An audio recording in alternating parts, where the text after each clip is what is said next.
আমরা হচ্ছে এই কেন্দ্রে আসছি, এটা সিনেট ভবন। আপনারা দেখতে পাচ্ছেন এখানে লাইনে দাঁড়িয়ে অনেকে কাগজে লিফলেট দিচ্ছে। 100 মিটারের মধ্যে এগুলো একেবারে নিষেধ যে আপনি কাউরে ব্যালট নাম্বার লিখে দিবেন কাগজে, অথবা হচ্ছে লিফলেট দিবেন 100 মিটারের মধ্যে লাইনের ভিতরে। এটা একেবারে নিষেধ, সেটি ঘটছে। ইউলেবে দেখতে পাচ্ছি, ইউলেব সেন্টারে গিয়েছি, সেখানে 10:30 পর্যন্ত সময় পর্যন্ত আমরা দেখেছি মিডিয়া ঢুকতে দেয় নাই, অবজারভার ঢুকতে দেয় নাই। আমি যাওয়ার পরে দেখছি যে ইন্ডিপেন্ডেন্ট অবজারভার যারা ছিল আমাদের বিভিন্ন সংস্থা, তারা ঢুকতে পারছে না। পরে ঘটনা শুনলাম যে হচ্ছে বেশ কয়েকটি সংগঠনের পুলিশ এজেন্টকে বের করে দেওয়া হয়েছে, ঢুকতে দেওয়া হয় নাই, বরং ছাত্রদলকে অতিরিক্ত পুলিশ এজেন্ট এখানে মানে সুযোগ দেওয়া হয়েছে। তাহলে ভিতরে চলছে কি, যেখানে আপনি মিডিয়াকে অ্যাক্সেস দিচ্ছেন না, যেখানে আপনি ইন্ডিপেন্ডেন্ট অবজারভারকে অ্যাক্সেস দিচ্ছেন না, যারা অলরেডি রেজিস্টার্ড অবজারভার, তাহলে এখানে আপনি কি চলছে?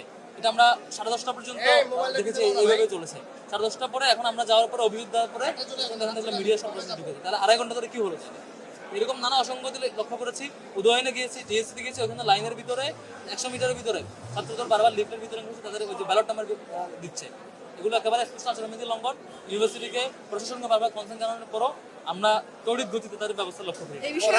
একটা জিনিস আমরা মাত্র দেখলাম, আপনি এখানে লাইনে ভোটারদের সঙ্গে কথা বলছেন, ছাত্রদলের কয়েকজন অভিযোগ দিল।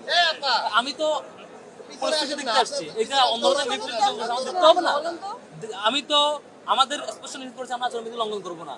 এখন যখন দেখতে পাই ওই যে ইউলেবে মিডিয়া ঢুকতে দিচ্ছেন, আমি যাওয়ার পর যখন অভিযোগ দিয়েছি দেখে আসছি তখন ঢুকতে দিয়েছে। তো এখানে আপনারা কি কি প্রবলেম সেটা দেখতে আসছে। এখানে দেখছি ব্যালট নাম্বার লিখে দিচ্ছে, ছাত্রদল গিয়ে লিফলেট দিচ্ছে। আমি আমাদের ডকুমেন্ট আছে, আমার চোখের সামনে লাইনে দাঁড়িয়ে দাঁড়িয়ে লিফলেট দিচ্ছে এবং ব্যালট নাম্বার দিচ্ছে, এবং পুলিশ অতিরিক্ত ঢুকাইছে। অন্য দলের ইসলামী ছাত্র আন্দোলন বাংলাদেশে পুলিশ বের করে দিয়েছে ইউলেব থেকে। এগুলো তো ভয়াবহ অভিযোগ, এগুলো তো আমলে নিতে হবে।